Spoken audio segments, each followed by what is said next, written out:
ఇంకా ఉన్నాయా? లేవు సార్, యామిని గారు సైన్ చేస్తే సరిపోతుంది. సరే, యామిని గారితో నేను మాట్లాడతాను. తమ్ముడికి స్పృహ వచ్చిందో లేదో డాక్టర్ని కనుక్కున్నావా? కనుక్కున్నాను సార్, ఇంకా స్పృహలోకి రాలేదంట.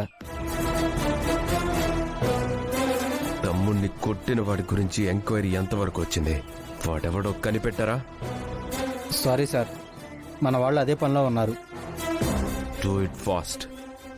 వాడెవడో నాకు త్వరగా తెలియాలి. తమ్ముడు కళ్ళు తెరవకముందే వాడంతు చూడాలి. అలాగే సార్. నా తమ్ముణ్ణి కొట్టి చావంచుల్లో పడుకోబెట్టి ఎక్కడ దాక్కున్నావురా నువ్వు? నువ్వెవరో తెలిస్తే పాతాళంలో ఉన్నా సరే పైకి తీసుకొచ్చి మరీ ప్రాణం తీస్తాను.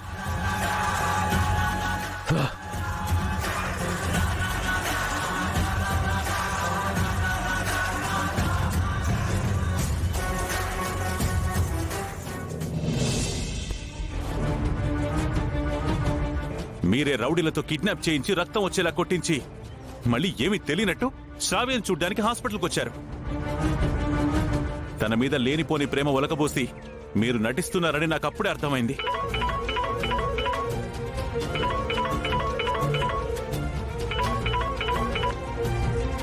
హలో విక్రాంత్. హాయ్ మా, ఎక్కడున్నారు? ఇంట్లో. నేను ఆఫీస్లో ఉన్నాను. కొన్ని ఫైల్స్ మీద మీ సైన్ కావాలి. ఈరోజు కొంచెం ఆఫీస్కి రాగలరా? సారీ విక్రాంత్, నేను వచ్చిన డిస్టర్బెన్స్లో ఉన్నాను. ఫైల్స్ ఇంటికి పంపించండి, సైన్ చేసి ఆఫీస్కి పంపిస్తాను. Okay ma'am. చూస్తుంటే మీరేదో సీరియస్ ప్రాబ్లంలో ఉన్నట్టున్నారు. మీ వాయిస్ కూడా డల్గా ఉంది. మీకు అభ్యంతరం లేకపోతే నాతో చెప్పండి, నా వల్ల అయితే నేను సాల్వ్ చేస్తాను. ఇది ఎవరు సాల్వ్ చేయలేని ప్రాబ్లం. మీలాంటి వాళ్ళు కూడా సాల్వ్ చేయలేని ప్రాబ్లం? అంత పెద్ద ప్రాబ్లం ఏంటి? ఏం చెప్పమంటావు? నాకు ఒక డాటర్ ఉంది, తను నా మాట వినట్లేదు. టీనేజ్ పిల్లలు అంతే మేడం, వాళ్ళు చెప్పిన మాటలే పేరెంట్స్ వినాలి. తనేం టీనేజ్ గర్ల్ కాదు, తను